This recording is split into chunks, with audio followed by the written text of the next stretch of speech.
Hello and welcome to this My Ocean Life video chat. I'm your host, Nicola Gribbin, CEO and co-founder of My Ocean Life. If you'd like to join My Ocean Life, simply go to myoceanlife.com. Today, I'm delighted to be interviewing the crew from the National Geographic Vessel Endurance. Hello, welcome. It's nice to meet you all. Would you like to introduce yourselves? Nice to see you. Hello, everybody. My name is Oliver, and I'm the captain of the expedition passenger ship National Geographic Endurance.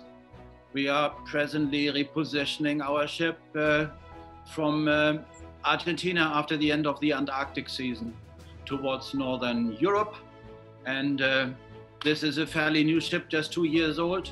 I am her captain since last year, but I'm a captain of an expedition cruise ship since 1995.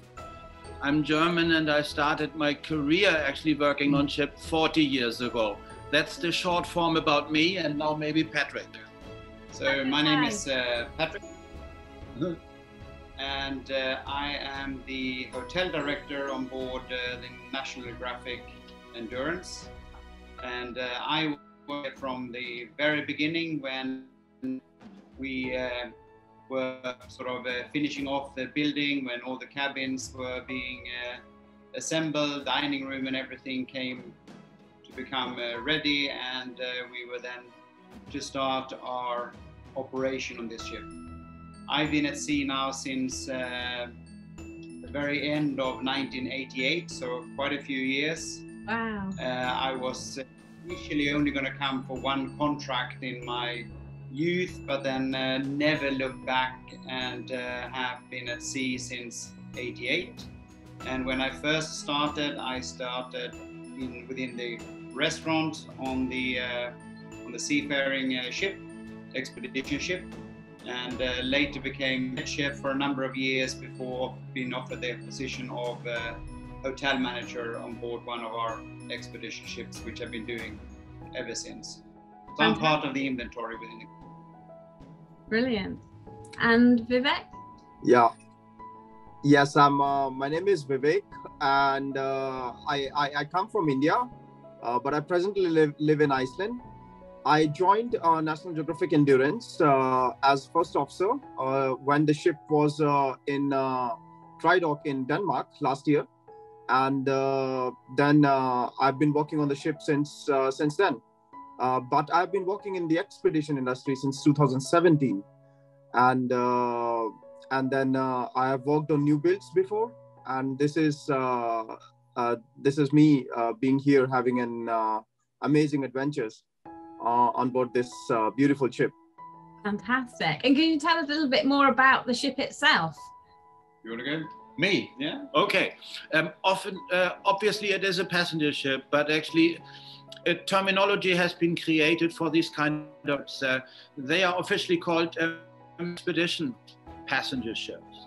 So obviously size matters. In order to visit small spots like the one, for example, behind you, you need obviously a small ship with a shallow draft. And if you are not, and often there is no facilities to dock a ship. So consequently, to do landing operations without actually having to rely on harbors or even on docks, you need obviously small boats, small craft to get our guests, our passengers ashore. Traditionally, this is rubber boats, or we use a French brand called Zodiac. And so it needs a small ship with special arrangements to load her staff, crew and passengers into small boats, being able to anchor close to shore in order to find enough protection. And we take off and explore. And exploring obviously means also into the wilderness with specialists on board. So you don't find gambling or dancing here on board necessarily. You rather find actually education here on board. That's your goal. And then you go out. So a small, tough ship, because some of the most fascinating destinations, you have to cross fairly wild oceans in order to get there. frequently or pretty often those destinations are ice cold because our polar regions of the world have a very specific fascination for people. So this is what you do with an expedition ship. You are very independent. You have to be a very skilled navigator also. Also, the hotel department, Patrik on my side, has to be extremely flexible as well, because it's very adaptable due to changes and schedules. And also being able, maybe frequently, just to serve a sandwich meal if it is just simply too rough to cook. Oh, wow. Which happened as well. So it's, but as Captain said, it's the expedition portion of things is generated towards the entertainment of the expedition itself, the destination we travel to, but also the lectures and the environment around us, which we put great emphasis on. After we've been somewhere, we hope that we can then send home a large number of ambassadors for the areas where we go to, and they not only take care of foreign land, but also take care of the environment at home as well once they're coming. Oliver, you mentioned you've sailed on other vessels. How challenging it is sailing in the waters and the sub-zero temperatures that you have to sail in now compared to your previous vessel? I mean, indeed, expedition ships are quite special, and there is a lot of focus on safe navigation actually. So it's very old-fashioned, I would say. It's the traditional skills actually that bring you kind of from boat handling and enable you to become a navigator that doesn't need a pilot, needs a good ship, needs a good team, needs a very maneuverable ship. You need to be able, of course, to read charts, but frequently also we have to be able to make our own charts.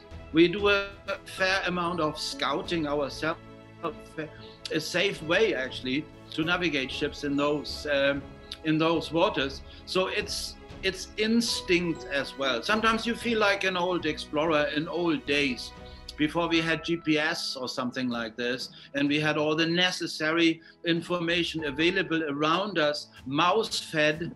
So that's not necessarily the case. What we do, it is still a lot of exploring, and you have to have a sense for that. That sounds amazing. And Vivek, you're the navigator, so I guess a lot of this goes to you to help.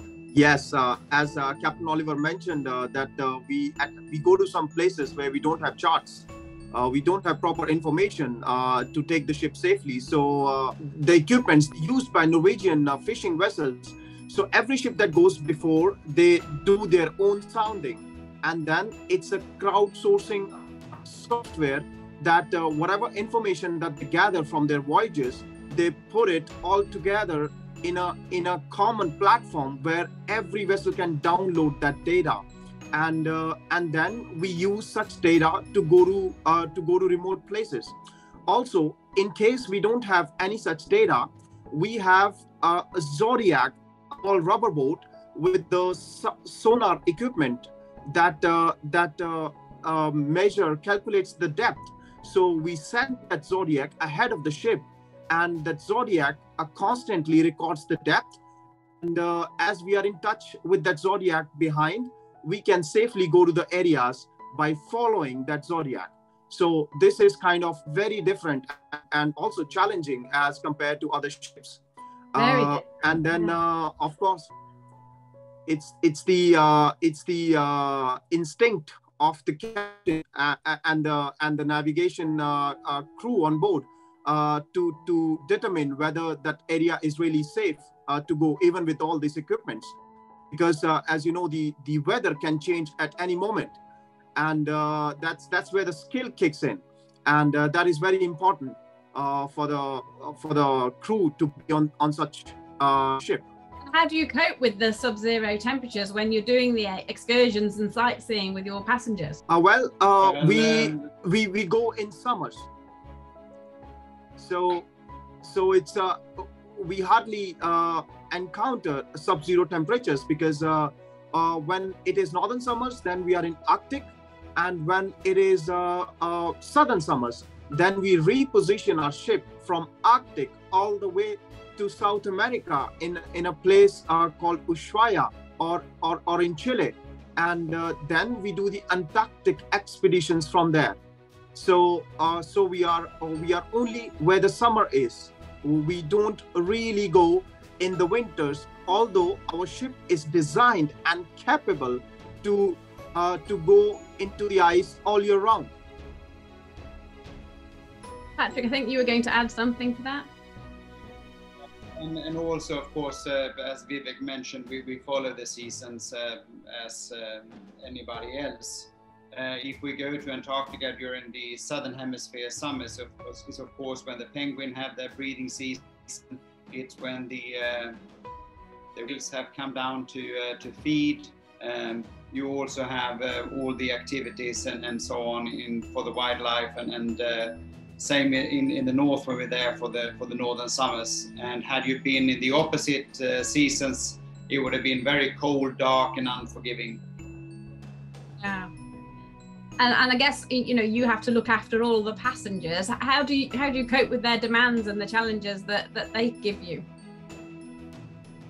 Obviously, Captain and Vivek navigates the ocean, and myself and all the people that I work with, we have to navigate the services and the comfort of the guests on board the ship. It's a very high standard on everything on board. And so they live in great comfort on board, and then they get the true wilderness and wildlife experience once they are from the destination. Having traveling in remote areas obviously has its challenges in terms of getting the provision in far and remote places. There are times when certain things do not arrive or isn't even available, but luckily we have a very skilled culinary team that then are exceedingly flexible, very imaginative, and also very educated in the professions which they are in, the cooks and all the bakers and the pastry chefs and so forth. So regularly they have to be very creative and have a great set of imagination to come up with culinary highlight to serve to our guests if we then have maybe provision shortages and so on. So it can be a great challenge at times. We also have times when we do longer voyages, and some of the voyages might be 30 days long, and we then have to provision our or fill our storerooms to capacity for fresh produce, and this then have to last us for 30 days. So we have to be very careful on how we store vegetables, how we tend them. We have to treat them like little babies in these fridges and make sure that they fare very well. I don't know if you have children yourself, but you know, when you have fresh vegetables at home in the fridge, they tend to go off very quickly. Here we don't have the kids that go in and out of the fridge 10 times in the morning and an equal amount of time in the afternoon, which obviously kills off anything very quickly. Here we would tend to go into the fridge once in the morning, once in the afternoon, and for the rest of the time leave it there at consistent temperature so it lasts longer. But after days, that's not to say that the chefs have to be very creative with cabbage products and carrots and other sort of hardy vegetables and so on. But you'd be surprised and impressed to see what they can actually achieve and do with the things that they have at hand. Amazing. It's a good tip about the keeping the fridge door closed. I definitely have that issue at home with three boys. Can't ever feed them enough. So I guess to all three of you, we've obviously had a difficult couple of years with the pandemic and COVID. I'm wondering how has that affected each of you and the vessel and life at sea for you? I think I can answer that one first. Obviously, we had a newly built ship. We were just about to sail. We had just taken on board the provisions, and just a week after that, they pulled the plug, and we had to cancel the first voyages. This then extended into length of time. And after a few months, it was then decided that the crew were to, we had a full capacity of crew, they were then to leave and go home. And as it turned, we had minimum manning on board.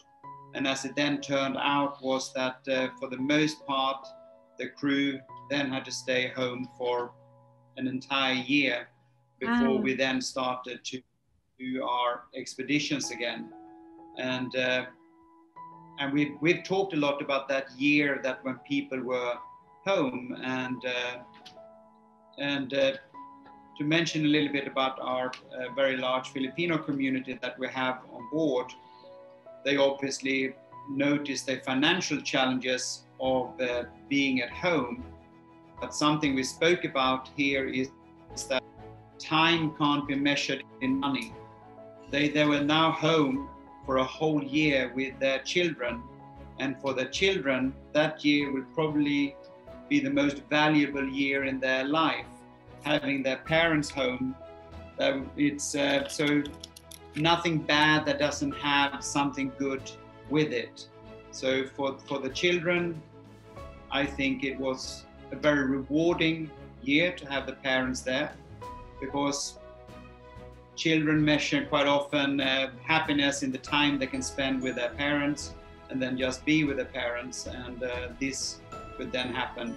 But certainly it had many other challenges, such as financial challenges and the stress of the uncertainty what the future was to hold for anyone. And similar things for us Europeans, Americans, or Indians, or any other nationality that we have on board. Similar sort of levels of uncertainty, but it's all come around. We've just finished our Antarctic season, which we operated in and out of Ushuaia inside in Argentina, and we managed to do it without any cancellations and any cases that inflicted any quarantine or so on us. So as the only company, we were very successful for our Antarctic season. Fantastic, and it's great to see that silver lining in the time that the seafarers had to spend at home. Yes. I mean, we are still challenged because for most places we still go to, company does not allow us to actually enjoy shore leave. So most of us for the last years now, or even more than that, have been confined on board, actually just working, having our off time, looking ashore, but not being able actually to go ashore, other when we were on leave at home. So life at sea is not back to normal yet. Hygienic concepts, wearing masks, and going into quarantine before we join the ship. Our nose is being regularly poked is one of those things. So for us, definitely the pandemic is not over. Life at sea is not back to normal. And of course, our companies are still struggling to fill our ships to the necessary capacity. So we still keep our fingers crossed that we will keep our job, the company will survive, because we are not back to normal yet. Have you got any signs that you might be given shore leave at some point in the future, or is it still quite uncertain? Yeah, it is, because I mean, it is natural. Also, we know it's one of the fundamental rights of a seaman as well to be granted shore leave. And I mean, fair enough, our companies have to find a way to grant us shore leave. Yes, there's always a little bit of a risk, but anyway, we are all vaccinated, we are all boosted. We have procedures to maintain still social distancing as good as it gets up in there. So we have, together with our company also, to create safe procedures that everybody will benefit of, because it gets a little bit itchy now. It's been very long, actually, have not been able to go ashore and working on board ships. Okay, hopefully things will start to get better in the coming months. Hopefully it won't be years, it will just be months when things will start to return to normal for you all. But up to now, when we are to get a whole crew, and Vivek is a reasonable new contribution to our family on board, but we have a large portion of our crew. We have worked together for 10, 15 years together, even longer. So it's a very close-knit society on board. So when we get somebody new to join the ship, we often see that they end up staying for a good 10 years, even longer. So we don't have necessarily the turnover of people that we see in many other places. And it then, because of that, it becomes very close-knit on board. People have a tendency to stay with us for the long term. Makes it very intimate. So when you're home to come back to the ship, you then leave you're arriving to an extended family away from home, which is quite a nice feeling when you return to the ship.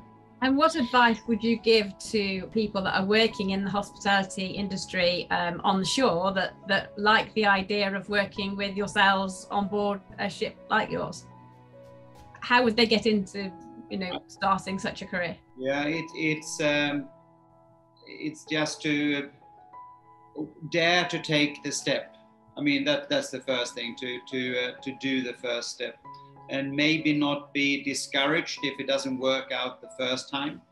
And there is always more. There's many ships out there, whether it is within the passenger industry, expedition industry, or the cargo industry. But there's certainly a lot of seafaring jobs available. And if it doesn't work, one employer, that's always more. And when you have been somewhere for the first time, always build up your contact network, whether it is on social media or just through knowing the right persons. One thing with us is that I would say that the largest portion of people starting with us are referrals from someone. It's about who you know, really, to get the right networks in place. It is. And, because if you recommend somebody, you're very careful to recommend somebody, because if it doesn't work out, it falls back on your bad or poor judgment. But I would say that out of all the recommendations that we have, it's either of us have any hesitation of getting these recommendations, because it has worked well in the past and continue to do so. So it's something that's worked long time. Since I started 88, I was once referred by someone, and referred many in my time, but I've also employed a lot of people that has been referred by others. So it's just build a contact network if you are working, but also write the companies and send in your CV, and if it doesn't work the first time, send it in again, and all of a sudden it happens. And I was going to ask each of you, so what life's like at sea on your vessel, and I guess what's an average day for each of you, if there is such thing as an average day, or is every day completely different? I would think actually our day has kind of a structure, of course, and that structure is around the operation of the vessel. There is, of course, days that are a little bit more irregular, since also we are depending on the conditions. If we want to do expedition, we need to do boating. Yeah, that is clear. Want to land people. If we want to do boating, ice and weather have to work. So, and then despite actually studying weather and ice charts, sometimes it doesn't work out. And then actually a plan A becomes a plan B, sometimes even a plan C or a plan D. So planning is nice, but being able actually to adapt and find something new right away that is safe and working actually is definitely a challenge. And that's possibly something what we like actually working here. It is not a Caribbean cruise on a big passenger ship that has a 7-day itinerary and they know the menu from A to B they serve. The activities are every week exactly the same. Everything is predictable. Everything is planned and followed. And when it doesn't work out, then it ends up kind in a catastrophe because everybody is used to that. And we are completely working different here. We love structures, but in particular, we need to communicate with each other. That is very important because if something changes, then we all have to adapt, all of us. And I think that is a talent that everybody has here on these small ships. We are extremely social.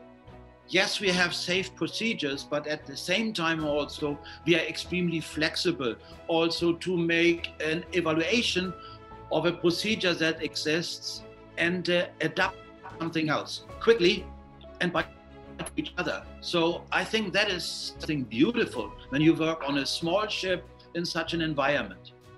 And same thing for the hotel side of things. I mean, meal times change regularly because an opportunity has come up and we have to delay whatever meal with half an hour, or we have to serve it earlier because they're going to do something after. So it's for the galley in particular, there is an immense flexibility needed in if you serve later or earlier or keep it open longer and so on to accommodate. It can be at times maybe we are just about to serve the main courses and all of a sudden we have polar bears coming up the ship and all the waiters are standing there with a hands full of main courses and all of a sudden the dining room is empty. So you have those at times and predict a little bit and then go from there. But certainly and that's what makes it so great when you have a team that's worked together for such a long time. It doesn't create irritation. It just becomes the norm of life because everybody's used to it. And for the most part, you see the crew out there with their cameras as well, because they also want to see the polar bear heading to the ship and so on. And it's beautiful. Sounds amazing. I think that's the fun of this. It's such an amazing ship. Every day is new. There is no repetition. So as a navigator, I've planned something last night for tomorrow, and I come to the bridge in the morning, and then all of a sudden the plans have changed because maybe there is a lot of ice, or maybe the weather is not good, or maybe there is already somebody in our spot. So there is a constant a push to create something new at an instant, of course, in a very safe way. So there is a adrenaline rush constantly in your body throughout the day during expeditions, and I find personally very interesting. I find the real fun in it. So there is no repetition. Every day is new. Fantastic. And I'd love to know from each of you, what's your most memorable moment on board? I think possibly when I saw my wife for the first time, because I met her on board ship, worked for 8 years together, and I found my soulmate here. So maybe that was my most memorable moment. Wow, fantastic. No, I would say it's very difficult to pinpoint. It's, spending so much time as I do with our guests, I forever get the question, which is your favorite journey that you do, or the expedition you do? And it's impossible to say, because every place on the world has something unique to offer. It's how you deliver it and how you present it. And if you go somewhere, like Vivek mentioned, every day is different, even if we go to the same place. But if I were to pick my absolute favorite destination in the world, I think that would be South Georgia. I think it's no real place that supersedes South Georgia. It's just the volume of things. It's imagine sitting in your kitchen, you can hear music on the outside, and then all of a sudden you open the window and it streams in. That's South Georgia. Amazing. And Vivek, have you got a favourite moment?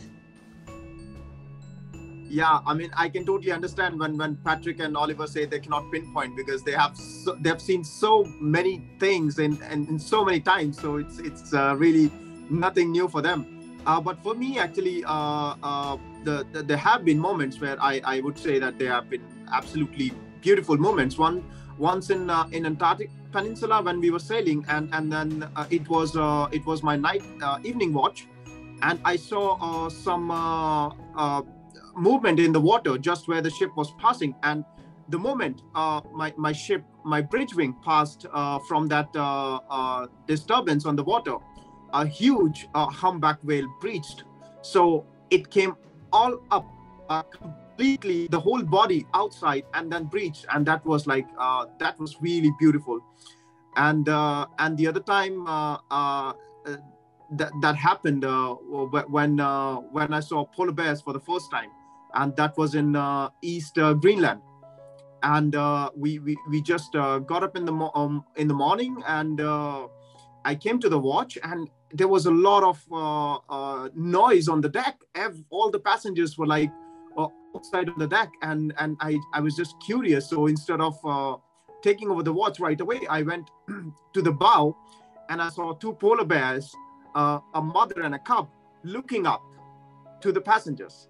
So that was like a very, very mesmerizing moment for me to see such beautiful creatures up so close. Fabulous. Sounds amazing. You asked a little bit earlier about, if young people should, if they want to find work and so forth. And as I said, there is opportunities. One thing to bear in mind as well, which is important to know, is that when you are on board, you do work 7 hours a week. It's sometime between 8 and sometimes 10 and 11 hours that you do work a day. But if you really enjoy what you're doing, and you also see and experience things along the way, it doesn't necessarily feel like work continuously.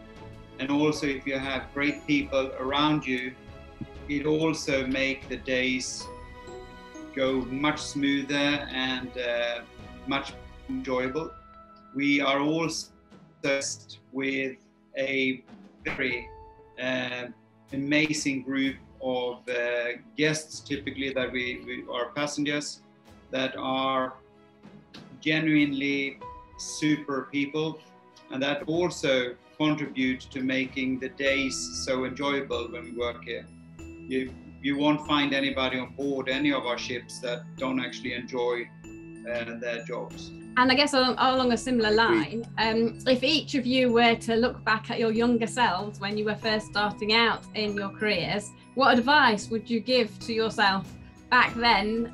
Now you've been at sea for many years and you're as experienced as you are.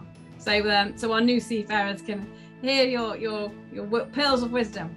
Well, I would think actually working in particular on a ship carrying guests, the passenger ship, you have to be social. That's as a matter of fact. I must like that part, because you have to have that understanding what you do enjoy, and actually the fact that you have possibly a well-paid job as well.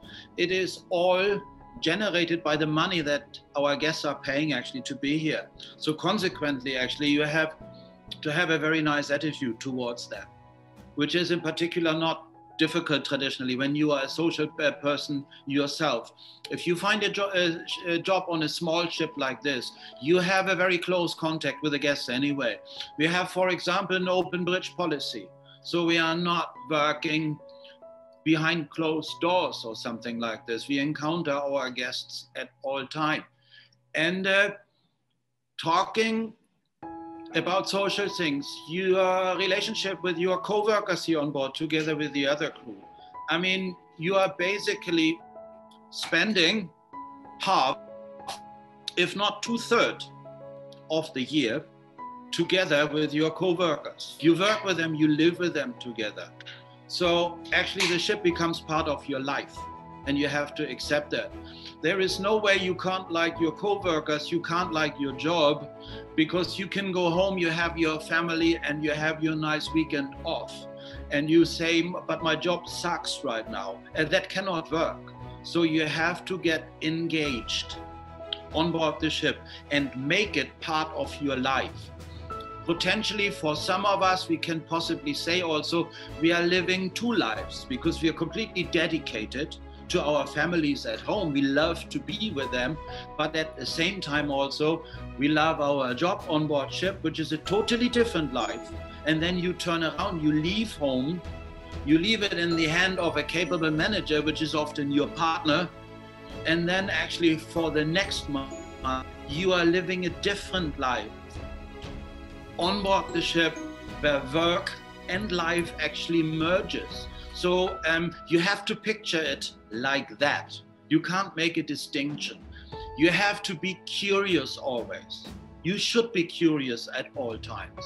And what possibly has changed, since also we are now well connected through social media and something, we have now much more contact with home. It used to be much more difficult. So we used to be much more creative on board our ships in order to spend our off time and with each other. And now technically, of course, we have the possibilities to go away, to log on and see our beloved at home is of course a great opportunity, but one should not try to focus too much on that. There is a life on board should enjoy together, and one should be able to do that. I agree with Oliver fully. And one thing I would like to add to what he just said is that if you are in a relationship home you really want to last, then it is very important that at some point you bring your partner on board. It will happen again when COVID sort of disappears. Now it's been very difficult for the last 2 years here. But traditionally, pre-COVID, when we were working, we always told people who are new employees to bring your partner as fast as possible. So the ship life doesn't become the unknown threat in the relationship. That when you've had your partners on board, they know the people you work with, because they're not going to change anytime soon. It's going to be the same people. And so they can see that it's nothing that's going to threaten your relationship at home, but also it makes it easier for you when you come home, because then when you speak about the people that you work with, they can relate and put a face to the name, because they might have spoken to the person as well. So it is very important for relationships to last that you can bring your partner on board.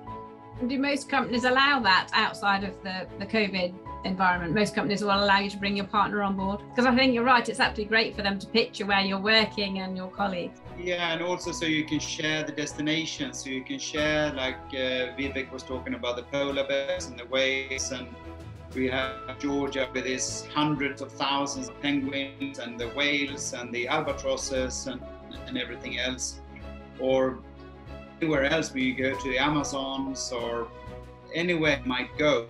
But then you can share your life in a much greater and a meaningful way, and I think that's important as well, because otherwise it's very difficult to relate if you haven't done something or been part of something, and then, as I said, it easily become a threat to a relationship. So I think that many companies did not allow it. Lindblad has always encouraged it in order to extend terms of employment well, to have the consistency, and to also for the guests, because we do tend to have quite a good repeat clientele, because they're interested in what we do and how we do things. So quite often you know the people that are coming back as our passengers, and that makes it take even the intimacy a little bit further as well, because you know them from previous voyages and so on. Yeah, very important. Brilliant. And Vivek, advice to your younger self? Yes, as it mentioned, it is a very exciting job, but then the challenges come, and when your partner doesn't know the working of the ship, when your partner doesn't know anything about it, it's very difficult to have that understanding with your partner about what's going on, about your job. There could be trust issues. There could be issues when you have a family later in life, and then you don't want to go back to the ship. So this is what the young people should always have in mind, because when they start this career, they study the navigation part, they start going to the maritime school, and in the end, that's the only work they can do.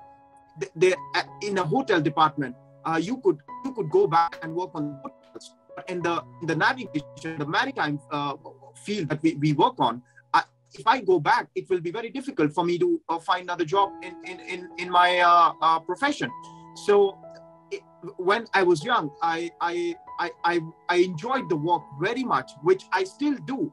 But now, after having a family, after having little babies, it's really sometimes difficult to take that flight and to board the ship, even though you know there are a lot of adventures waiting there. It is something the young people have to think about before joining this career, that even though it is a beautiful career, the challenges comes with it. Well, thank you so much, all of you, for taking this time out to talk to us today. Is there any final words you'd like to share with us? Yeah, you possibly show this little show what we did to people that are interested to come and sail with us, because I mean, we're building more ships, and so we are looking forward. Maybe we can meet somebody one day that actually has seen this presentation and said, I got inspired by you guys, so we want to join you. That would be nice. That sounds fantastic. So where's your next voyage, so that we can inspire them to sign up to your next one, your next expedition? We're actually going to go into shipyard now in Denmark. First, we're going to be alongside Skagen, then we're going to go down to Odense to shipyard. And then after that, we are starting the first voyage, which will be then on May the 5th from Svalbard, Longyearbyen, Svalbard. And then we travel down the archipelago and also the Norwegian coast down to Bergen in Norway. And then we'll stay in the Arctic, where we do Norway, Svalbard, and also Iceland. And then towards the later part of the summer, we'll have a voyage from Greenland, Kangerlussuaq, up the coast of Greenland, across to Canada, over the Northwest Passage, and finish in Nome, Alaska. The hardest thing when you come home is actually to explain to people what you do for a living, because it sounds like you're just playing and living the dream. Yes, Lindblad Expedition is an amazing organization to work for. Actually, as a crew point of view, it's the family. I have worked in luxury brands, companies, but the environment here within the crew, within your bosses, it's just unheard of in other companies. Also, the office is support so much to the crew members. Like Patrik said, that they encourage your family to come on board, and then if the ship goes to your country, you can arrange a visit without any issues. Of course, right now it's COVID, but otherwise there are never issues. You have unlimited internet, you have calling facilities. It is just an amazing brand to work for. And even this is the most expensive ship per bed in the whole world. So even with such a high-end brand to work for, facilities for the crew is really something to look forward to every time to come back. Thank you. Thank you so much. Many thanks to my special guests, Captain Oliver, Hotel Director Patrik, and Navigation Officer Vivek from the crew of the National Geographic Endurance. This has been My Ocean Life video chat. Hope you've enjoyed it. Till next time, take care. If you would like to learn more about the National Geographic Endurance Vessel or book on one of their amazing adventures, go to worldexpeditions.com/endurance. If you would like to join My Ocean Life our fast-growing online network for seafarers, simply go to myoceanlife.com. Music credits, Bensound Adventure.